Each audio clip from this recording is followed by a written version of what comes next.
আমরা গেছিলাম মায়াপুর দর্শনে গেছিলাম। তো মায়াপুরে গিয়ে আমার একটু মনে হলো যে আমি একটু ভিডিও করি।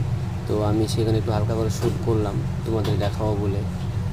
তো দেখো কত সুন্দর লাগছে, কত সুন্দর এক এক করে সব ঠাকুরের মূর্তিগুলো আছে, কত সুন্দর লাগছে। আমার তো বেশ ভালো লাগছিল। তো আমি সেই জন্য রেকর্ডিং করেছিলাম যে তোমাদেরকে দেখাবো। তো তোমরা দেখো, দেখে বলো কেমন হয়েছে। আমার তো বেশ ভালো লাগছিল, খুব এনজয় করলাম ওখানে গিয়ে। মায়াপুর নবদ্বীপ পুরোটাই ঘুরেছি। ঘুরে তারপরে মনে হলো যে একটু রেকর্ডিং করি, তোমাদেরকে দেখাবো। আমার ক্যামেরায় আমি একটু রেকর্ডিং করলাম তোমাদের জন্য। তো সেটাই তুলে ধরলাম তোমাদেরকে। দেখো কত সুন্দর লাগছে। তোমাদের কেমন লাগলো আমাকে একটু বলবে।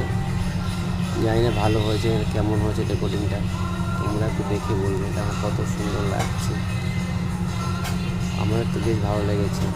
আর সব থেকে বেশি ভালো লাগছিল যে মায়াপুরে গিয়ে যখন সন্ধ্যা আরতি হচ্ছিল, সেটা তো খুবই সুন্দর লাগছিল। মানে ওটা একদম অসাধারণ ছিল। মানে ওটা দেখার জন্যই বিশেষ করে যাওয়া। তারপর সকালবেলা যেটা আরতিটা হয় ওটা তো দেখেছি, দুপুরবেলা সন্ধ্যাবেলা। মানে এগুলো হচ্ছে তোমরা না দেখলে খুবই মিস করবে।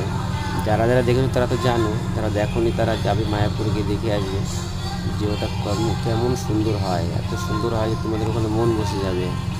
একবার গেলে তোমাদের মনে হয় যে বারবার যেতে ইচ্ছা করবে তোমাদের, এতটা সুন্দর লাগে এই জায়গাটা। যারা যারা যাওনি তারা গিয়ে দেখে আসবে, খুবই সুন্দর। তারপর দুদিক থেকে জল আসছে, কালো জল পরিষ্কার জল আসছে, দুরকম জল আসছে দুদিক দিয়ে। ওটা একটা দেখার খুবই সুন্দর জিনিস।